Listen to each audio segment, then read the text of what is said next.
Hoy en Al Lío vamos a hablar de algo que todos conocemos, pero de lo que casi nunca podemos hablar sin miedo, sin prejuicios o sin moralina: las drogas.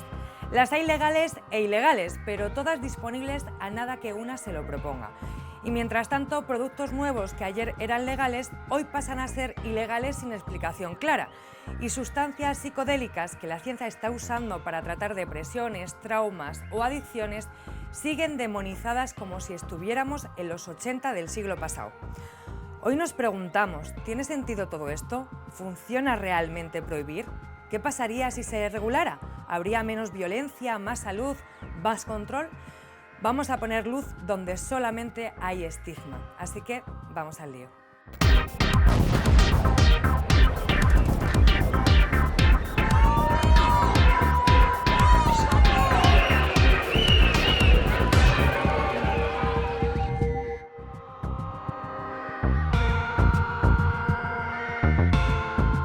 Bueno, empezamos bien hablando de drogas, un tema que nos interesa a todo el mundo, o creo yo que nos interesa a todo el mundo, y para ello nos hemos traído a las mejores personas. Mandamos un besito a Carola Pérez, que iba a venir hoy y no ha podido, y nos falta ella, pero empezamos por ti, Bernardo. ¿Qué tal? ¿Cómo estás? Muy bien, gracias. Un placer estar aquí, la verdad. El placer es nuestro. ¿Te quieres presentar? Sí, soy Bernardo Soriano, soy codirector de SF Abogados y bueno, he estado vinculado desde hace mucho tiempo a todo lo que tiene que ver con el activismo y la regulación del cannabis, principalmente la plataforma Regulación Responsable y ahora desde el Cannabis Hub. Pues muchas gracias por venir, muy importante que estés aquí. ¿Qué tal, José Carlos? ¿Cómo estás? Pues muy bien, muchas gracias por invitarme a tu programa. A ti, por venir, Encantado. para que nos des luz. A ver, cuéntanos, preséntate, que te conozca la gente. Bueno, me llamo José Carlos Bouso, soy director científico de una fundación que se llama AICER, que está en Barcelona, y también de la Clínica Sináptica, que es una clínica en Barcelona que se hacen tratamientos con psicodélicos. Y poco más, no sé, llevo casi 30 años haciendo investigación con psicodélicos y bueno, pues ya veremos. Qué importante que estés aquí y nos des luz sobre todos estos temas. Bueno, procuraré no deslumbraros. Ojalá que sí, ojalá que sí. Patricia, querida, ¿cómo estás? Muy bien, muchísimas gracias por invitarme a mí también. A ti, mi amor, por venir. Pues nada, yo soy Patricia Miguet, llevo, no sé, 15 años también en el activismo, sobre todo canábico. A día de hoy trabajo en un programa, bueno, soy cofundadora de una entidad que se llama RDR Lab, que llevamos varios programas de reducción de riesgos con consumo de cannabis, y aparte tengo como un montón de sombreros activistas de agrupaciones de mujeres, la Federación de Asociaciones Canábicas, yo misma fundé una asociación en el 2010, así que bueno, vinculada al cannabis en particular y a las drogas en general desde hace un montón de años, y a ver qué podemos sacar de esto hoy. Patricia, imparable, me encanta, muchas gracias por venir, imprescindible que estés. Antes de comenzar vamos a irnos con nuestra compañera, fichaje estrella como siempre, Cristina Moyano, que nos ha preparado un poquito un contexto para ver qué es esto de que hablamos de drogas.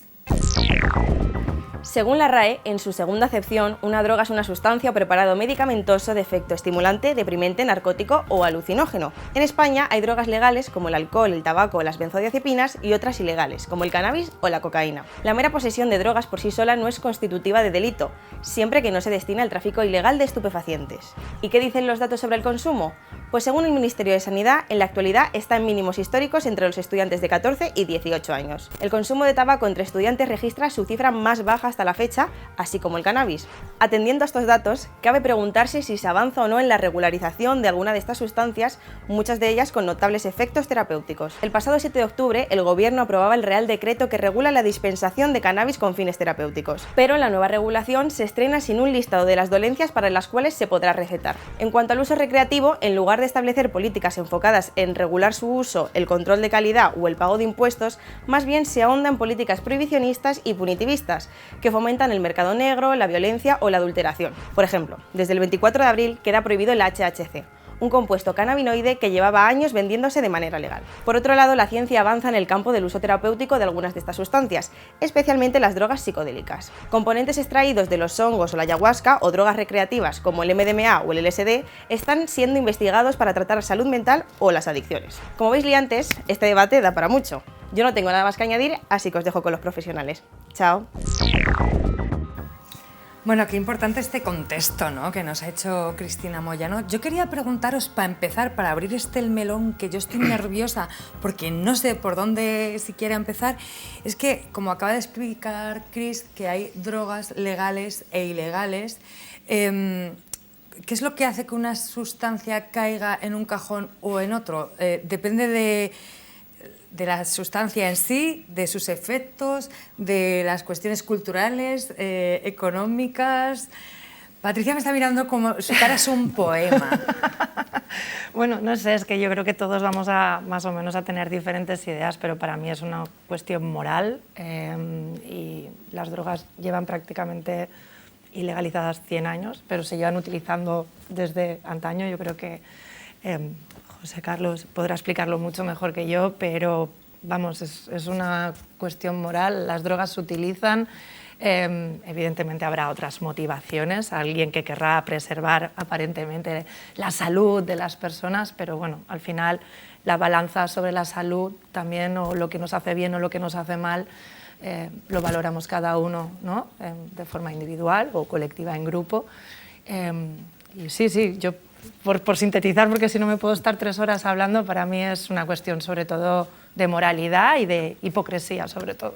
Sí, y también seguro habrá aspectos económicos que protejan algunas sustancias demostradas más nocivas, ¿no?, como el alcohol, ¿no?, que otras que están manifiestamente menos nocivas y que por esa moralidad o por el contexto en que se produce esa prohibición, pues se puede denotar que no solo es por proteger la salud, sino por intereses económicos y demás, ¿no?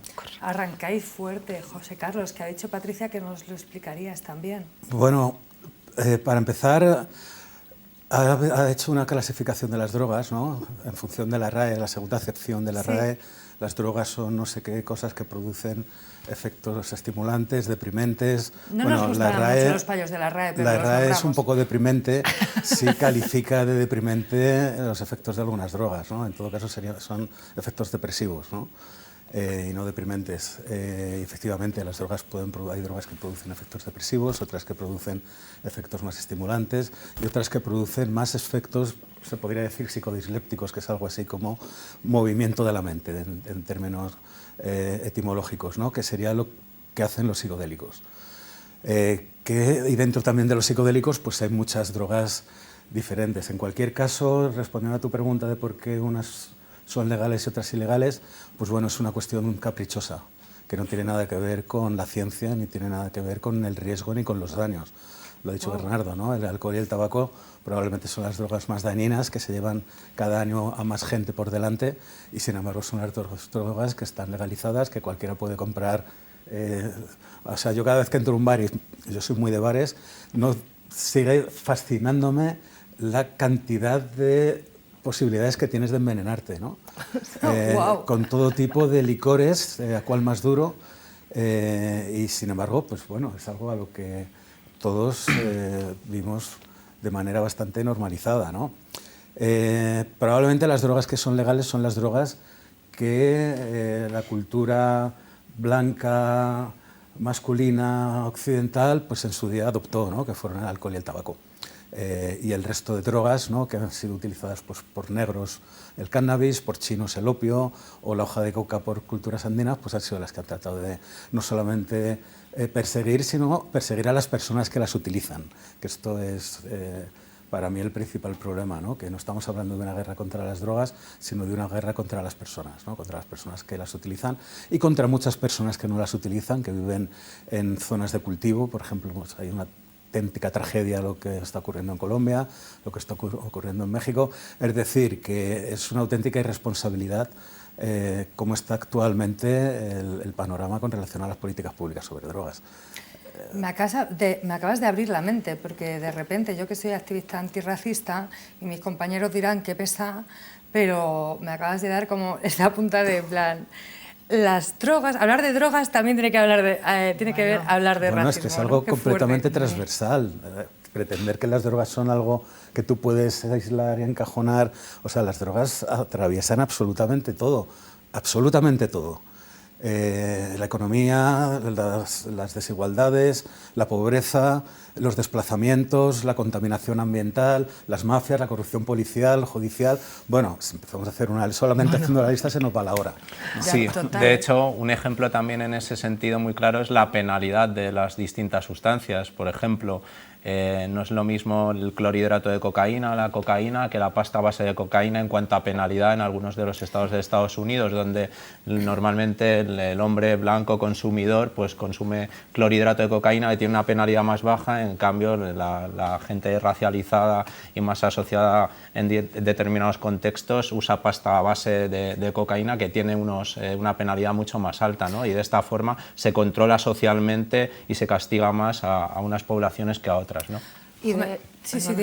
¿No? Y de hecho siempre está la frase de ¿por qué estamos hoy hablando aquí de drogas? Y cuando hay un montón de gente que las drogas no son mi lucha, no, disculpa, las drogas atraviesan, como ha dicho José, todos los aspectos de tu vida, el género, todo tiene que ver con las drogas, porque al final un montón del dinero que se paga en impuestos en este país va destinado a la lucha contra las drogas.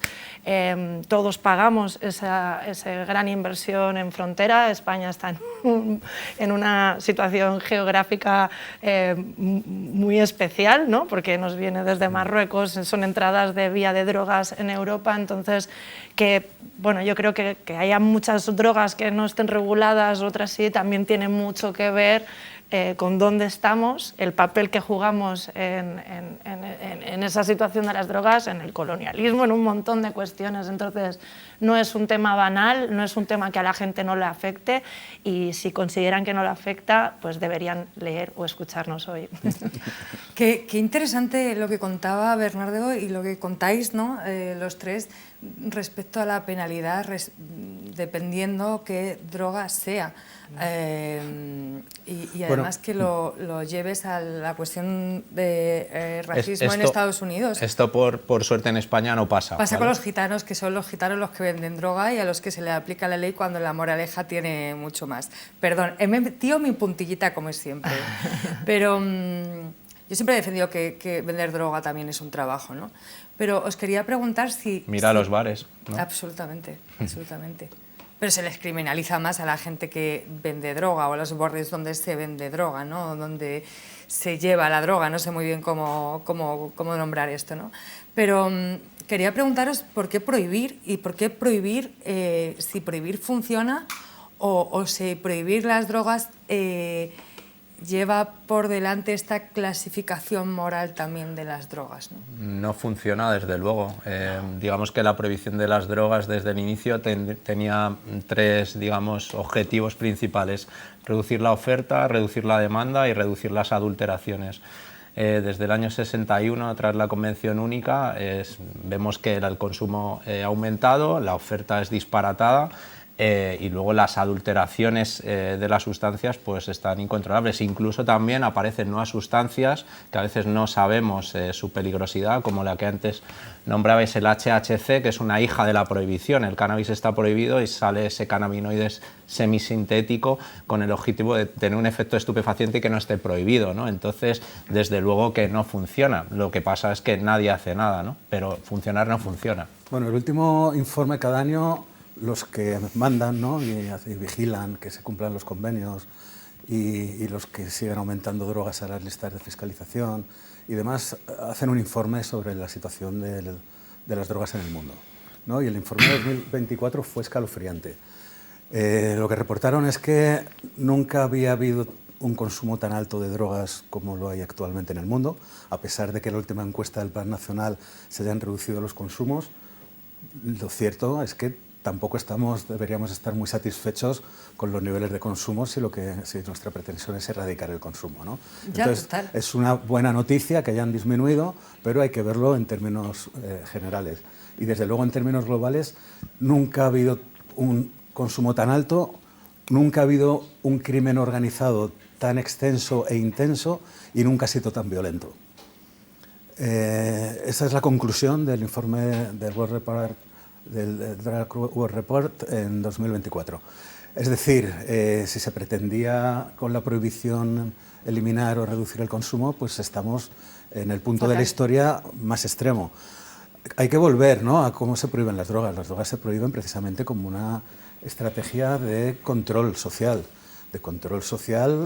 a los negros, a los chinos, a los mexicanos en Estados Unidos, ¿no?, a los colectivos de migrantes y de empezar también a tomar todo el control de Latinoamérica, prohibiendo también la hoja de coca. El informe del año 54 de la gente de Naciones Unidas que visitaron Perú y creo que Bolivia para reportar los daños del consumo de hoja de coca, pues es un informe racista, supremacista, y ese es el informe que a día de hoy prevalece para prohibir la hoja de coca y la cocaína. Un informe que nadie hoy día se atreve, ningún científico, ningún médico a día de hoy se atrevería a firmar. Entonces estos son los orígenes de la prohibición de las drogas.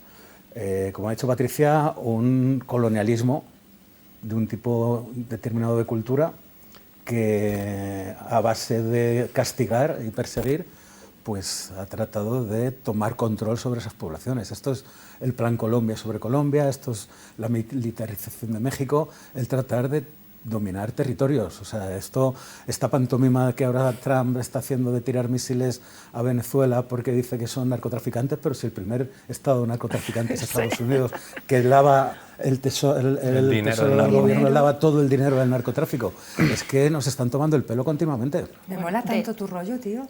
Bueno, A mí también, que lo Me sepas. mola su rollo un mogollón, ¿no? De hecho, repente me he enamorado así un poco. De hecho, hay como una especie de teatro que se hace anualmente donde se van fiscalizando las nuevas sustancias, ¿no?, o los compuestos que se van fiscalizando, entonces va totalmente en contra de lo que él ha dicho, que son los 3 objetivos que se marcó para poder erradicar el consumo, ¿no?, y la distribución, pero entonces si estamos en los niveles más altos de nuevas sustancias, claro, si tú vas prohibiendo todas las sustancias ya existentes, es evidencia, de hecho, con lo que ocurre que la gente se quiere seguir drogando. ¿Será que hay un problema en esta sociedad o será que nos han generado una necesidad, ¿no?, pero a la vez cada vez es más desconocido lo que utilizamos? De hecho, lo más importante, por eso yo creo que aquí estamos todos en pro de la información y es decir, cuanto más estable sea cualquier sustancia, más información tienes sobre sus efectos, más puedes saber cómo utilizarla y mejor será la interacción. Entonces, es como muy hipócrita el pensar que porque tú prohíbas algo, la gente vaya a dejar de utilizarla. Al contrario, yo personalmente a veces cuanto más prohibido, más ganas tengo de hacerlo, ¿sabes? Ya, total, como todo el mundo. Como Llámame los loca, adolescentes, llámame como loca. No, pero es normal. Y quiero decir que en cuanto a lo que decía del HHC, que de hecho es a raíz de que el cannabis Está prohibido. Está prohibido. Sí que es cierto que aquí tenemos la suerte que en el Estado español Es pues accesible. tenemos a las puertas el cannabis, quiere decir que puedes conseguir cannabis, entonces no es algo que haya realmente pues chocado demasiado o que haya entrado demasiado aquí, porque aquí puedes tener cannabis natural. ¿Para qué vas a tener un semisintético que es súper dañino? O sea, bien que se haya prohibido el HHC, pues habrá que regular el THC. ¿El CBD es lo mismo? El HHC, uno de los motivos por los que también se usa es porque no da positivo en los controles Claro. de conducción, Ah, ¿vale? claro. Entonces ese es un plus que la gente usa. No, el CBD al revés, el CBD es un cannabinoide presente en la planta que no está fiscalizado a nivel internacional, no está incluido en los convenios y realmente no tiene un efecto estupefaciente como puede tener el THC o como puede tener que el no te hace HHC. nada. Pero paradójicamente aquí en el Estado español ahora mismo hay como una cruzada contra el CBD, como si poco más que fuera... Sí, al final digamos que la Administración hace una interpretación sesgada de las normativas internacionales y básicamente lo que dicen es que como los cogollo tal cual están incluidos en esos listados, se consideran prohibidos, da igual que no coloquen. Esa es la interpretación que hace la Administración española, cuando la correcta debería ser: los cogollos están fiscalizados si tienen el principio activo fiscalizado, THC, Claro. no el CBD, ¿no? Y de hecho hay una sentencia del Tribunal de Justicia de la Unión Europea que abre la puerta a toda la comercialización en la Unión Europea, pero que la Administración en España sigue sin advertir, y la represión y el gasto en perseguir a estas empresas y a estos consumidores de estos productos es enorme, como dice Quien Pati. hace la ley hace la trampa. Perdona que interrumpa, ¿no? Pero hay como un interés, y esto es muy duro para los usuarios y sobre todo es muy duro para las personas que se enfrentan a procesos judiciales, y vosotros lo sabéis mucho mejor que yo probablemente, pero yo a veces voy como perito a juicios, ¿no? Y es espeluznante cómo los acusados desaparece la presunción de inocencia para la administración. Literal. El ir a un juicio acusado de un delito relacionado con drogas y de estos gente cultivadores de CBD, así es lo que decía Pati, ha habido una cruzada, hay una cruzada irracional y estúpida y costosa, porque muchos de estos juicios salen absoluciones y estamos hablando de procesos que duran años, que tienes a gente durante años esperando a juicios. Esto es un coste y un bloqueo en las administraciones de justicia gigantesco. O sea, si esto saliera a la luz y se hiciera un cálculo de todos los costes que supone al Estado y al entorpecimiento de la justicia, los juicios por CBD sería un escándalo. Es más, al Estado y a la población, quiero quiero decir, porque claro, el Estado somos nosotros. Y además Total, que somos suben las nosotros. estadísticas multitud. En el año 2021, si vemos el anuario estadístico del Ministerio de Interior, las incautaciones de cannabis casi se triplican o cuadruplican, porque se considera que el CBD, que es como paja verde, digamos, es considerado droga, ¿no? Entonces, Y entonces cuando vas a los juicios y ves que los técnicos del Instituto Nacional de Toxicología, de la Agencia Española del Medicamento, lo que quieren es que se condene, no le dan a la persona la posibilidad de tener un juicio justo, porque los propios técnicos están maniobrando para que esa persona se le condene. Y esto es una realidad que cualquier abogado y cualquier persona que haya estado en los juicios lo sabe. Parece que hay un interés ahí oculto por parte del INT en esas que condenas. tiene que ver con la dice moral José Carlos. que dice Pati, si no, no tiene otro sentido. Pero por eso creo que está muy bien hablar de drogas, ¿no? Porque es la única forma de que todos estos estigmas, estos prejuicios se vayan desactivando un poco. Por eso, porque incluso en el plano judicial, el único colectivo que no tiene presunción de inocencia es el colectivo relacionado con los delitos de drogas. Es que Desde al luego final- yo nunca había hablado, o sea, nunca había escuchado hablar tan claro sobre drogas como lo estáis hablando aquí. Yo quería preguntaros, no sé si os parece una pregunta absurda lo que voy a hacer, ¿vale? Creo Nada que es es bastante absurdo, ¿eh? absurda, pero es ¿por qué se droga la gente? Uy, pues por un montón de movidas. ¿La veis absurda? De hecho, no, es una súper buena pregunta. De hecho, no es una crítica, pero al final como que tendemos a que la sociedad, como para que la sociedad acepte que nos drogamos, ¿no? Es decir, si eres una droga legal, pues no hay ningún problema. Tú fumas tabaco, fumas alcohol, bueno, mejor si no lo haces, pero si lo haces tampoco pasa nada. sí. ¿No? El resto de drogas pues será pues porque tienes depresión, porque te lo quieres pasar bien, porque eso es, o sea, yo creo que la mayoría de gente demuestra que toma drogas porque se lo quiere pasar bien, porque se lo pasa bien con ellas. Quiero decir, si no, no repetiríamos, ¿no? Sobre todo, pero como las propias usuarias, porque lo he visto que lo decíais, se utiliza para fines médicos, ahora se va a probar el MDMA para no sé qué. Bueno, es como solo se justifica ante la sociedad que consumamos drogas si se medicaliza. No, pues existe el consumo de drogas recreativo. Es fantasía, quiero decir, ojalá, yo me siento una privilegiada, estoy rodeada de personas que me dan la seguridad, me dan la información, tengo gente que sé que me va a cuidar, o sea, los entornos son increíbles, ¿no? Entonces, pues cuando tengo mi experiencia de consumo, lo hago con las mayores garantías y con el potencial máximo para poder hacer ese disfrute. Entonces, eso no es algo que exista, pero yo, si abogo por algo, es porque a la gente le gusta y si no, no lo haría. Totalmente. Bueno, yo de creo que acuerdo. si las drogas están en todas las culturas del planeta, excepto en las que no hay vegetación, porque donde hay vegetación hay drogas, y donde no hay vegetación, como pueden ser los inuit, ¿no? En el norte de Canadá y tal, pues tienen otras técnicas, ¿no? De hiperventilación. O sea, creo que los estados alterados de conciencia son algo consustancial a la especie. Había un farmacólogo que se llamaba Ronald Siegel que hablaba que el drogarse es un impulso primario de los mamíferos, y tiene todo un tratado de animales que se drogan, y sabemos que los renos se drogan con amanita muscaria, que los gorilas en África se drogan con iboga. Lo que pasa que en el reino animal la diferencia entre droga y medicina es más difusa, ¿no? Pero bueno, sin irnos muy lejos, está claro que si el consumo de drogas no fuera algo que a la gente le gusta y que es consustancial a la naturaleza humana, pues no tendríamos la cantidad de drogas que tenemos consumiéndose en los niveles que se consumen, tanto de manera racional como irracional, pero la mayoría de culturas primitivas, ¿no? De culturas ancestrales, pues tienen sus drogas también en sus fiestas comunitarias, ¿no? La ayahuasca en la Amazonía, o los hongos psilocíbicos, o la iboga, o el yopo, o el peyote, o el San Pedro, etcétera, ¿no? O no tendríamos la cantidad de bares que tenemos aquí por metro cuadrado, ¿no? Ya, cada 5 segundos. ¿De verdad hay mucha diferencia entre fumarse un porro y beberse una cerveza? No tiene No es nada que ver, comparable. claro. Algo tiene un efecto eufórico, lo otro tiene un efecto, bueno, a veces eufórico, pero normalmente relajante, un estado de conciencia más sereno. Me refería más a nivel afectación a la salud, ¿no?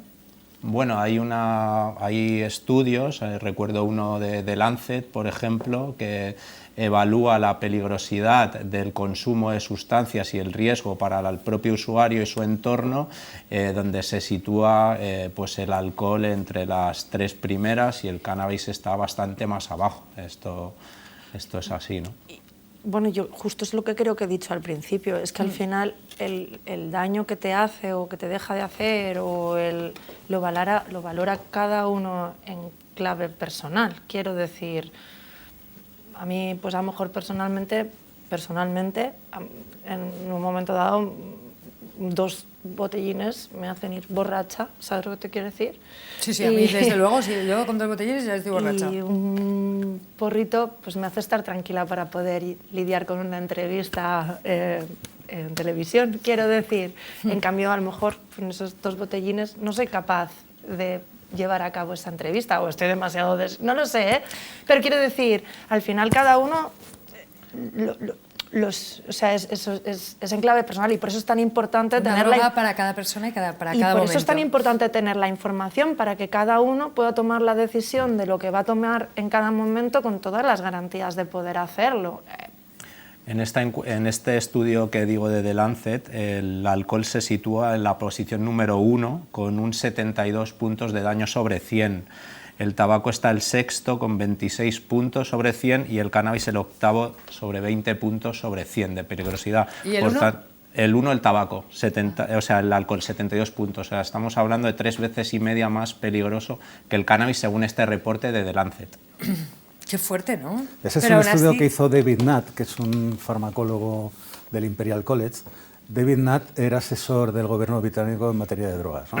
Y publicó una editorial en una revista del grupo de neuropsicofarmacología europeo, el Journal of Psychopharmacology, en la que ponía en comparación los riesgos de algunas actividades. Esto ya lo había hecho Newcomb en los 90, comparar el riesgo de tomar drogas con el riesgo de actividades cotidianas, ¿no? Pues sabemos que la mayoría de los accidentes son accidentes domésticos, por ejemplo, ¿no? Entonces David Nutt publicó una editorial en el que decía que había más muertes en términos proporcionales, ¿no? No en términos globales. Había más muertes cada año por esquiar que por tomar MDMA, por tomar éxtasis, ¿no? Le expulsaron del comité de asesores del gobierno británico. Ah, por llevar razón. Por llevar razón. Por haber publicado este editorial, entendiéndose que era una banalización del consumo de drogas, ¿no? Que es la palabra que les gusta a muchos expertos, que cuando otros expertos hablamos de drogas nos acusan de banalizar el consumo, ¿no? Cuando decimos algunas de las cosas que estamos diciendo ahora, ¿no? Bueno, depende de lo que digas y de lo que pienses, te puede costar tu puesto de trabajo. Y David Nutt luego en 2010 publicó este informe que efectivamente puntúa en peligrosidad no solamente en toxicidad para el individuo, sino también para el entorno. Claro, en el entorno y como siempre, pues es que lo sabemos y lo saben los que mandan también, que la droga más peligrosa de todas es el alcohol y después del tabaco. Esto tampoco quiere decir que vayamos a criminalizarlas. No, en absoluto, claro. Quiere decir que a lo mejor tenemos que empezar a Pero descriminalizar sí las denunciar otras, ¿no? ese agravio comparativo, ¿no? Injusto y aparte acientífico que está sentado, ¿no? En la sociedad en la que vivimos. Es decir, y el dato este que habéis dado de que se reduce el consumo de cannabis según la encuesta de edades, es un poco, o sea, es real el que prevalece, es decir, los que han fumado en los últimos 30 días, pero hay un aumento en la gente que lo prueba. Quiero decir, por una vez al año, que lo ha fumado una vez al año. Entonces eso significa que la exploración, que el descubrir existe. Entonces, si estos consumos de descubrimiento, que además no se están desarrollando a más, se están dando y aumentan, pues precisamente una estrategia que debería llevar este país es dar la información adecuada, no desde el miedo, porque ya, bueno, hemos visto que no funciona, quiero decir, ¿no? Entonces, es como estar ahí para que esos consumos tempranos, es decir, tú vas a un colegio y le das una charla a un niño, las drogas son malas, las drogas te matan, las drogas te van a... Bueno, pues este chico, esta chica, este chique, cuando vaya a probar los porros, el alcohol, el MDMA, lo que sea, y se lo pase teta... Va a decir, ¿mala por qué? Va a decir, No me he muerto. va a decir, ni me ha matado, ni me ha pegado, ni me ha mordido.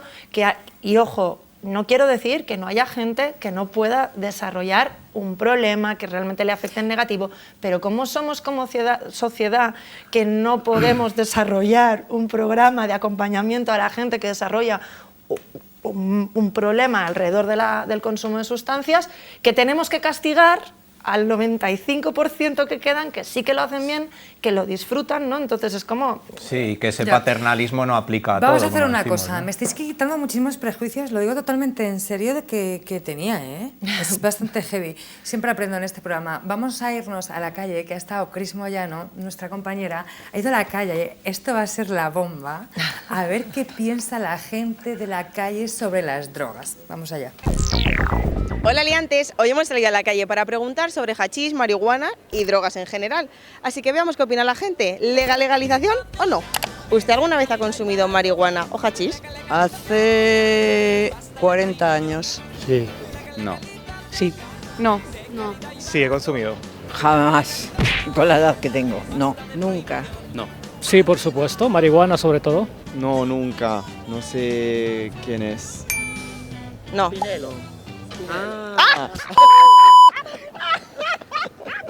He entendido ahora. ¿Entendiste? ¿Alguna sí. vez? Sí. Sí, ¿Y qué tal la experiencia? pensativa. A mí, por lo general, no me ha sentado bien porque me daba como una sensación de paranoia. Malísima. No me pasó nada, ni fu ni fa. Mejor una copa. ¿Y qué tal la experiencia?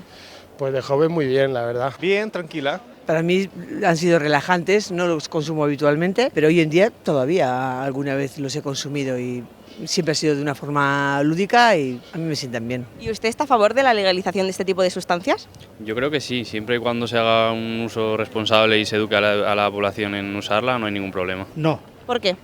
pues porque a la gente que veo que lo está tomando la veo tirada en la calle, la veo que está en otro mundo, la veo mal. Sí, de todas las drogas y todo lo que está prohibido es más tentativo que lo que no está prohibido. El tabaco también es una droga, pero se pagan unos cánones por él, se pagan unos impuestos y es legal. No. Tengo un hijo esquizofrénico que empezó a consumir hachís con 16 años, de 50 a 60 porros, y lo que no sabe la gente es que la mayoría de enfermedades mentales, sobre todo en gente muy joven, están provocadas por el consumo de hachís. Soy enfermera, tengo la especialidad en neuropsiquiatría, es un tema que se está encargando la juventud. Creo que hay que legalizar. Hay muchas sustancias que son adictivas, el tabaco, el alcohol, el azúcar. Creo que esta sociedad no es una sociedad clara, nos envenena de muchas formas y nos hace adictos a muchas cosas, incluso a la medicación, y muchas sustancias que ahora se emplean lúdicamente se han empleado para la medicina y creo que habría que ser más claros, habría que enseñar, ¿sabes? Y habría que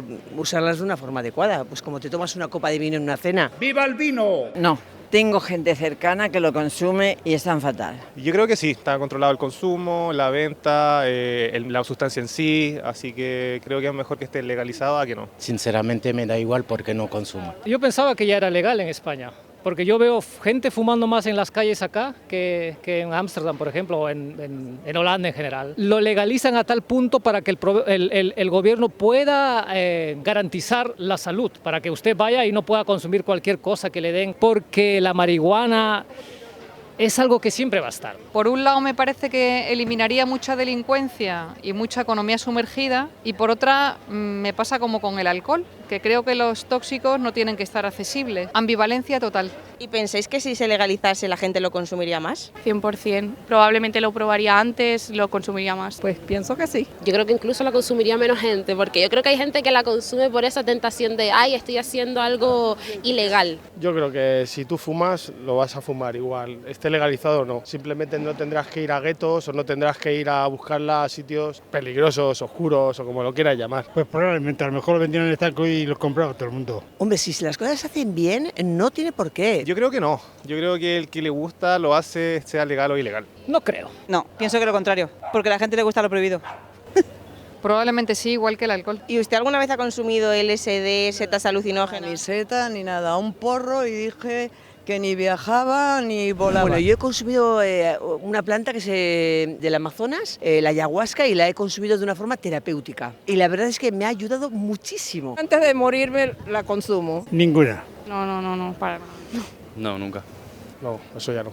No, en mi caso no. La verdad que me da un poco de respeto. Donde yo vivo, vi que vivo en Ibiza, se suele consumir bastante y dicen que las experiencias son muy buenas, como que llegas a una parte de tu mente y de tu subconsciente, ves las cosas más claras, solucionas traumas, solucionas problemas personales, entonces no lo he probado, pero dicen que está muy bien.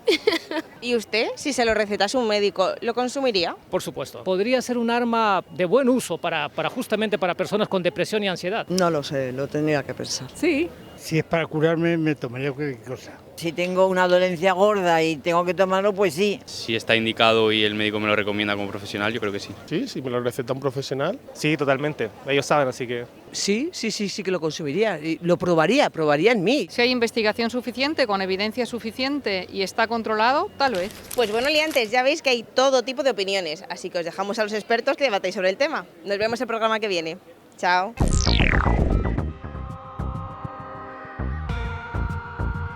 Acaba Cristina Moyano el vídeo delante del coche de policía, muy graciosa por su parte.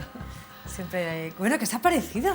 Bueno, es normal que la gente tenga opiniones diversas y algunas basadas en el conocimiento. Yo quería centrar en una cuestión que es el tema, que lo relaciono con lo que ha dicho Pati antes, sobre el aumento del consumo, ¿no? Al final en España el cannabis ya es accesible, estamos en un sistema de tolerancia y el hecho de regular no aumentaría el consumo, sino que se haría de una mejor manera.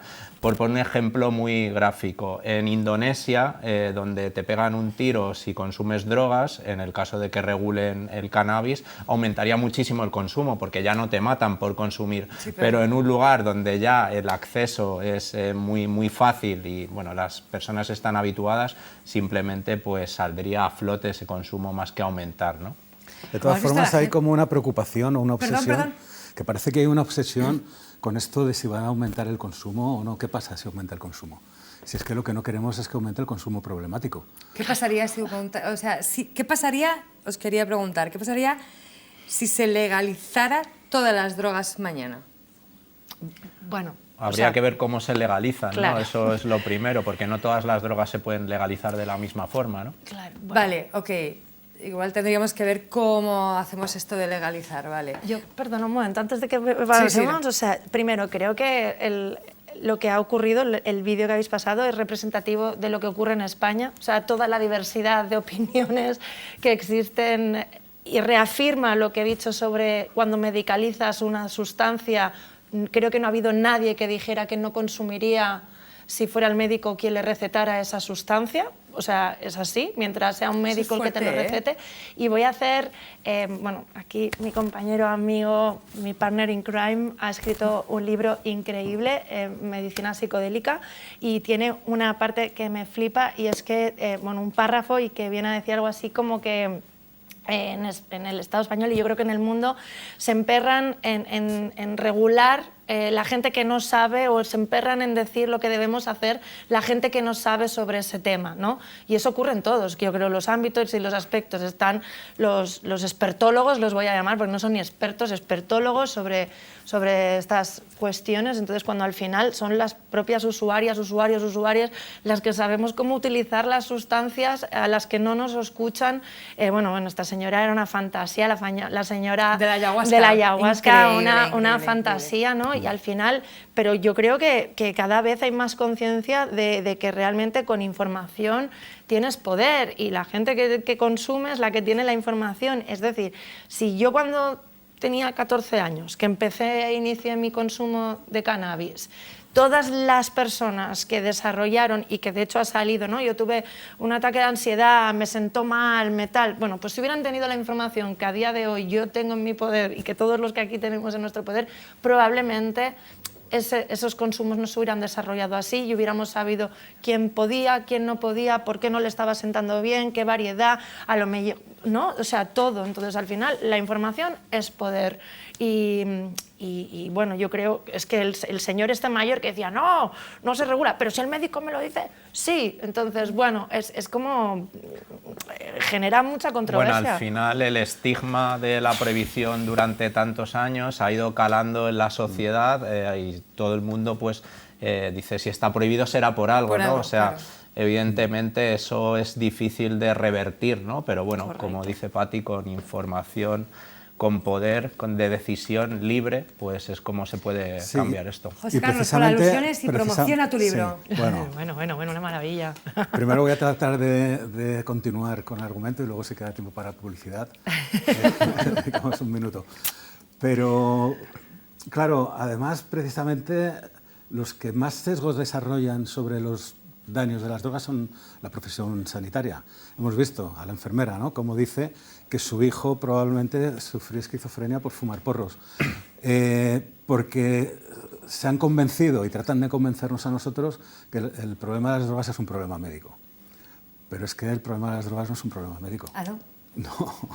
No, el problema médico que producen las drogas es consecuencia de las políticas que hay sobre drogas. Probablemente ese hijo es víctima de estas políticas. Porque en unas políticas donde se estigmatiza el consumo, donde se persigue a los consumidores, donde se les castiga y se les multa y se les sanciona, pues lo que tratan de hacer es esconder el consumo. Entonces también lo decía Pati, se detectan mucho más tarde problemas que hubieran sido, que en una detección temprana se hubieran podido resolver, y sin embargo cuando se detectan ya están en una fase de muy difícil reverso, ¿no? Con lo cual, pues yo lo siento mucho, pero el hijo de esa señora es una víctima del sistema. Correcto. Y ella es una víctima del sistema, de creerse que los problemas de las drogas son problemas médicos. Esto también es una forma de que la medicina, como poder hegemónico, se apropie también del discurso de las drogas, se apropie de las subvenciones y proyectos de investigación, es decir, que la cosa va también de qué es ciencia y cómo se gestiona la ciencia, no de las muchas más transversalidades que atraviesa el tema de las drogas. Y esto, pues bueno, si nos centramos aquí en España y en el Plan Nacional, de cómo ha estado medicalizado el Plan Nacional sobre drogas, ¿quién ha estado a cargo del Plan Nacional? Pues médicos y médicas que han mantenido. Ahora hay una nueva delegada, Pati hoy nos ha traído, bueno... ilusionar. Yo vengo ilusionada. Y ya veremos, ¿no? Pero lo primero que hay que empezar a cambiar probablemente del discurso de las drogas es, desde luego, despojarles la hegemonía del discurso a la medicina, porque no es suyo. Y creo que además, o sea, toda la administración y el Estado, es decir, creo que como sociedad nos hemos acostumbrado a que haya una gente allá arriba que nos diga lo bien que están las cosas, y se olvidan, es que la sociedad vamos mucho más rápido de lo que va los supuestos expertos que están ahí arriba diciéndonos cómo debemos hacer las cosas, cuando como sociedad hemos sido capaces, al margen de sus normas, de desarrollar unas capacidades para protegernos, para cuidarnos, para generar una comunidad que desde luego mucho tendrían que aprender los políticos de... Eso es importante. Que anarquista es mi patria, ¿eh? Eso es importante porque, de hecho, si nos paramos a pensar, o sea, las políticas de drogas, las leyes sobre drogas, son las leyes más incumplidas por parte de la sociedad. Son unas legislaciones que no funcionan. Si algo funcionara tan mal, cualquier otra cosa la cambiarían rápido. pero ya simplemente las personas usuarias diarias de cannabis es 1 millón de personas, 1 millón de personas quebrantan una ley a diario.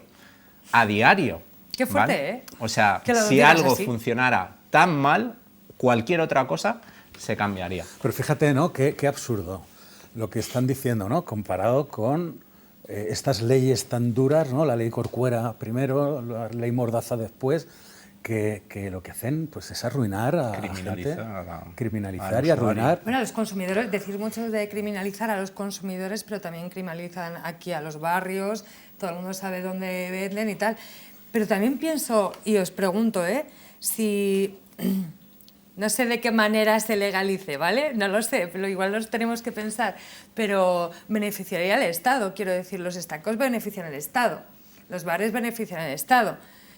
Si se legalizara y no de cualquier manera, como Bernardo quisiera que se legalizara, también habría sitio para un monopolio y entonces ese dinero se lo llevaría el Estado y esa gente ya no estaría criminalizada, no entiendo. Es precisamente lo que queremos evitar con una regulación, que sea una regulación que integre a todos los operadores existentes y sobre todo a los clubes sociales de cannabis, ¿no? Que son quienes han abierto la brecha durante estos 25 años y además, ¿no? Reconocer todas las realidades existentes y huir de un modelo de monopolio, por supuesto, integrar lo que ya existe en una regulación, no inventar cosas nuevas, ¿no? Antes de entrar en el tema regulación, porque aquí podemos estar aquí, es un melón, o sea, primero... No iba a abrirlo, que quede por delante que el Estado español somos el país con más regulaciones escritas y propuestas, yo diría que de todo el mundo, donde más...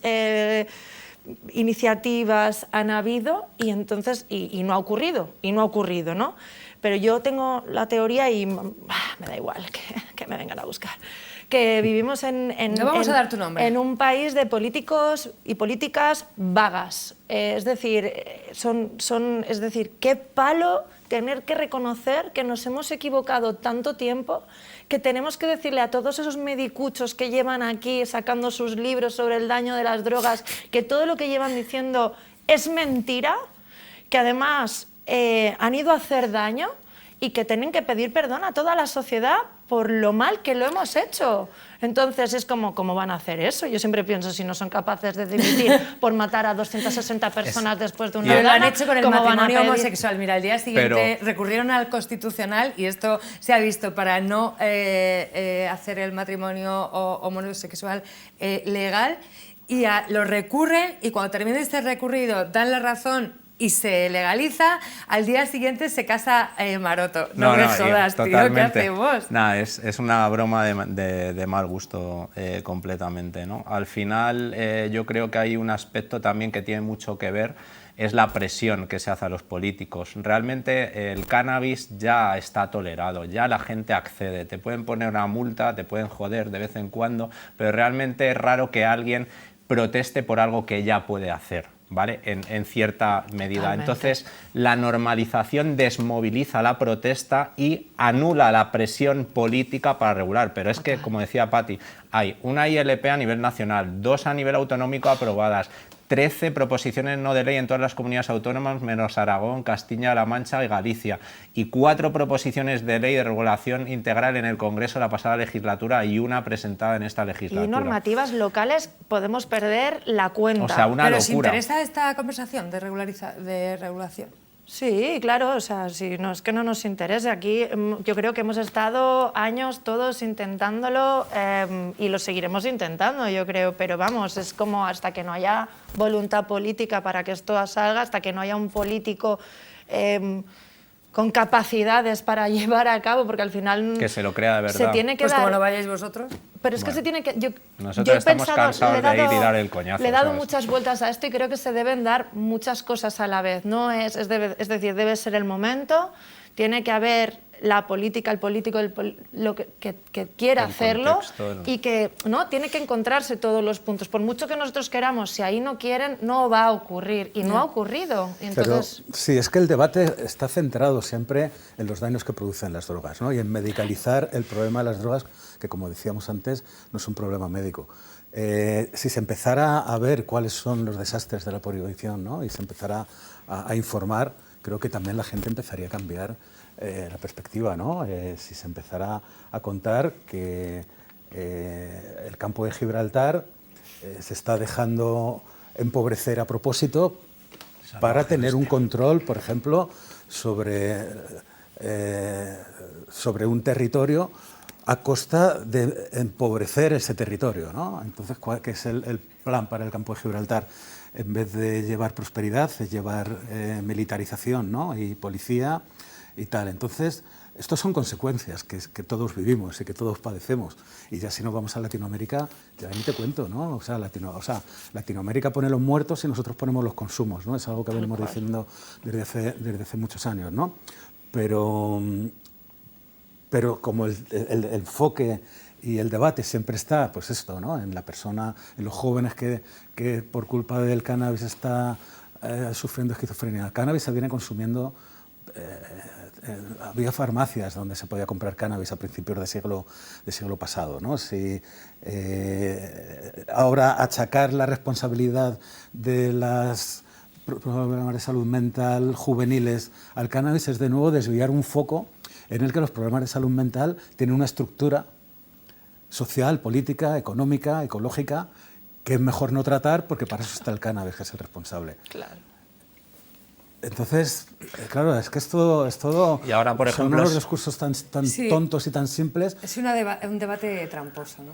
Totalmente. Parte de la derecha también lo ha cogido como guerra cultural, ¿no? Por ejemplo, en la Comunidad de Madrid, ¡los fumetas son los rojos! Ayuso, o sea, tal vez por esa confrontación directa que tenía con la ministra de Sanidad, ¿no? En la Asamblea de Madrid, y es una persona que ha defendido, aunque luego no ha cristalizado en nada, ¿no? La regulación del cannabis, ¿no? Pero, por ejemplo, ahora en la Asamblea de Madrid se formó una comisión de estudio del problema de las drogas precisamente para hacer la guerra cultural contra el cannabis en particular y las drogas en general, ¿no? Que es una comisión que está ahora activa, ¿no? Tengo un apunte en mi guión que pone los fumetas son rojos. Sí, los de derechas beben alcohol. Bueno, te voy a decir... Y coca. Pero si los rojos han sido los que más prohibición han tenido del cannabis, sí. ¿Quién ha perseguido más que el Partido Socialista? Con la ley Corcuera en el 92 y con la ley de... Bueno, la mordaza fue de Rajoy. Bueno, pero han creado esta imagen, ¿no? Un poco ahora. Bueno, como ahora. Bueno, realmente es una sustancia tan transversal, el cannabis, que asociarlo a una... De hecho, acaba de salir una noticia del alcalde del Partido Popular con no sé cuántos kilos de hierba, que evidentemente si era consumo propio o cultivaba para consumo propio para todo el pueblo, una de dos, que a mí me parece genial. Si a mí no me parece mal que este alcalde del Partido Popular cultive, lo que quiero es que ese alcalde del Partido Popular abre con su partido para que se regule y pueda hacer bien lo que está haciendo. Eso, por un lado. Y luego quería, como hay una anécdota que siempre explico, que es que en una de estas millones de reuniones que hemos tenido para que se regule el cannabis en este estado, fuimos a ver, se dice el pecado pero no el pecador, a un político que nos dijo, pero vosotras, ¿para qué queréis que se regule el cannabis? Pero si ya podéis fumar cannabis en vuestra casa. Le dije, claro, señor, es que el cannabis aparece en botes de cristal, analizadito, peladito en el estante de mi casa, ¿no? Entonces, de hecho, habéis comentado como que la tenencia en sí está despenalizada. Bueno, está despenalizada, pero está sancionada. Es decir, estamos hablando de que ha habido en lugares como Yecla personas que por un porro, no te estoy hablando ni de un gramo, por un porro y por reiteración de sanción, se han visto expuestas a sanciones de 10.000 euros.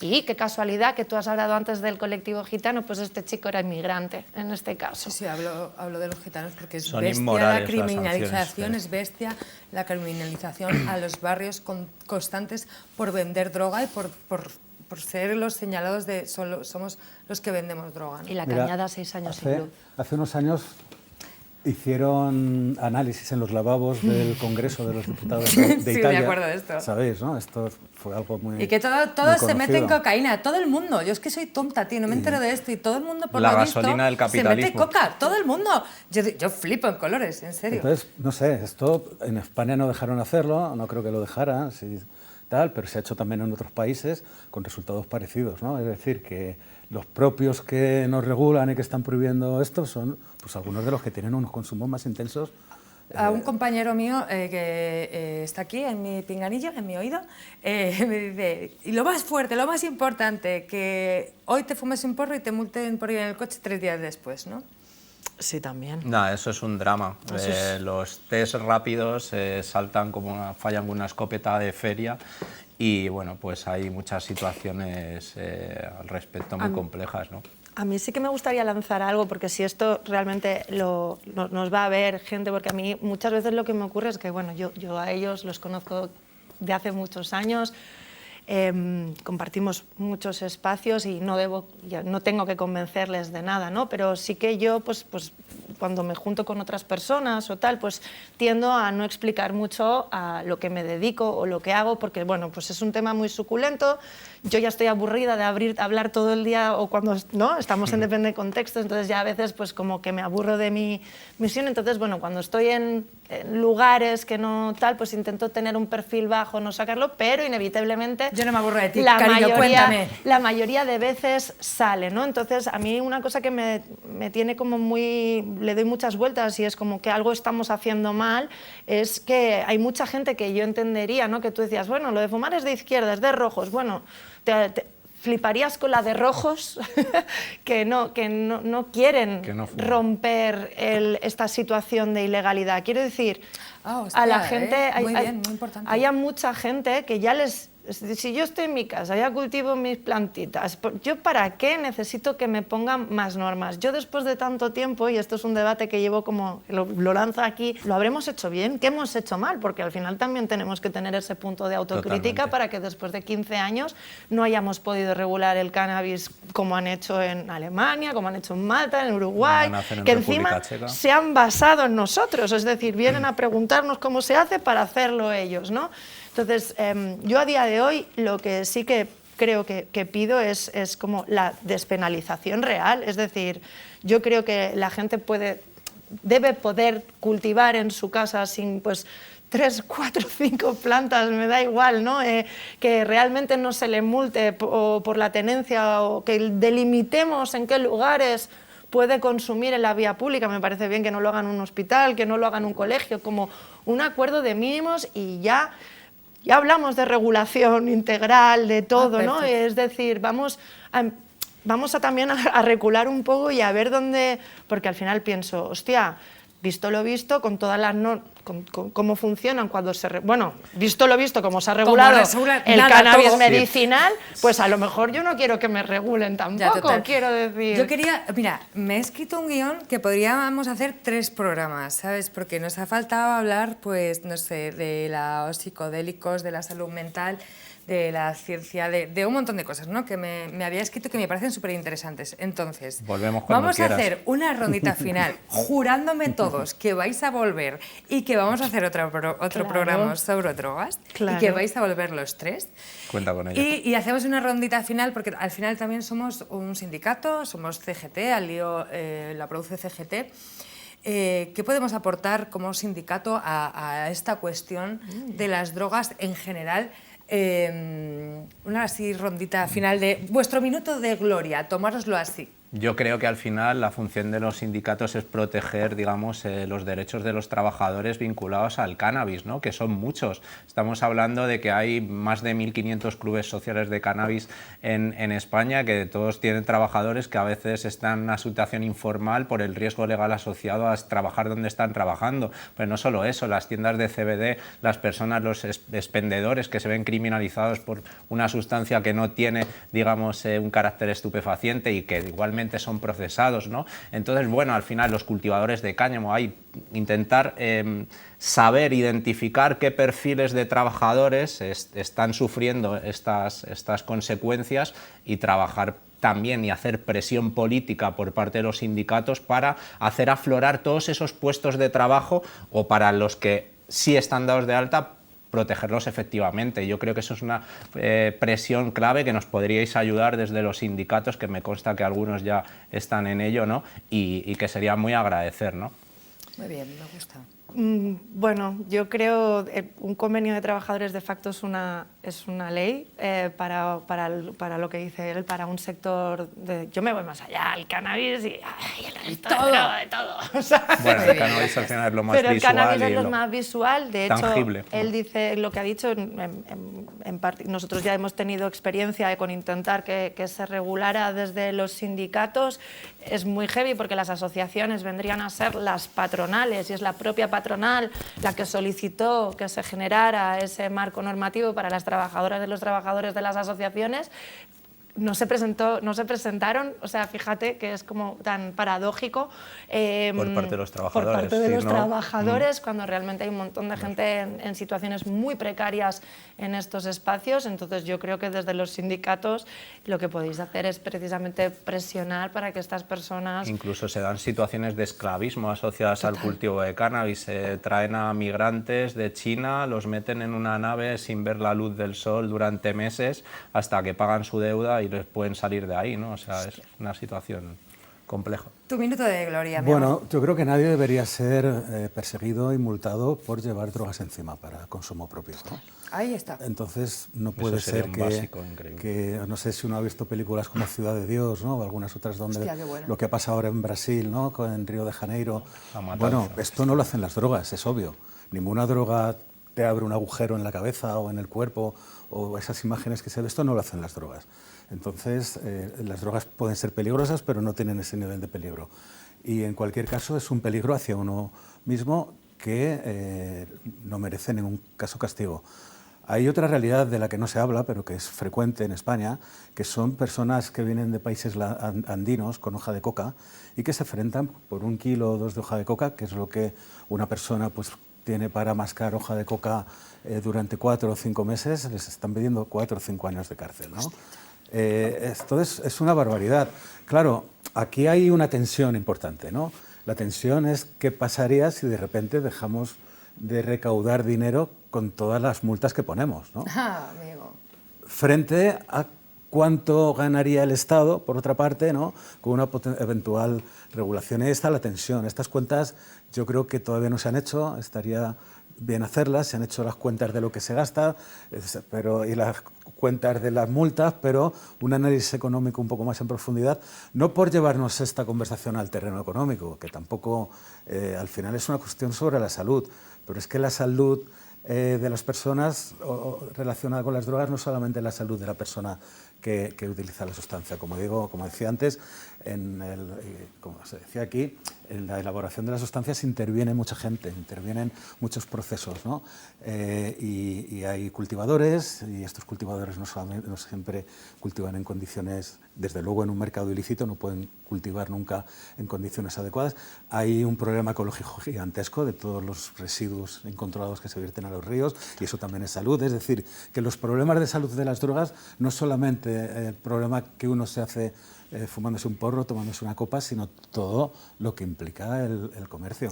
Y a día de hoy hay una irresponsabilidad. Se está dejando un negocio peligroso que debería estar en un control estricto por manos de los gobiernos en manos del crimen organizado. Pero esto, ¿dónde se ha visto? ¿No? Que el control de un comercio tan delicado se deje en manos de criminales. Y luego hay Creo un que temazo... un momento, minuto de gloria. Creo que esta conversación es para el siguiente programa. Me habéis jurado que vais a volver. Volveremos. Un temazo para el siguiente programa, toda la corrupción, casos aislados, policiales uno detrás de otros, asociados a la ilegalidad de las drogas, ¿no? Hecho, próximamente en Alío. Muchas gracias, sois las personas con las que me gustaría drogarme. Nosotros nos vemos el próximo domingo aquí en Alío.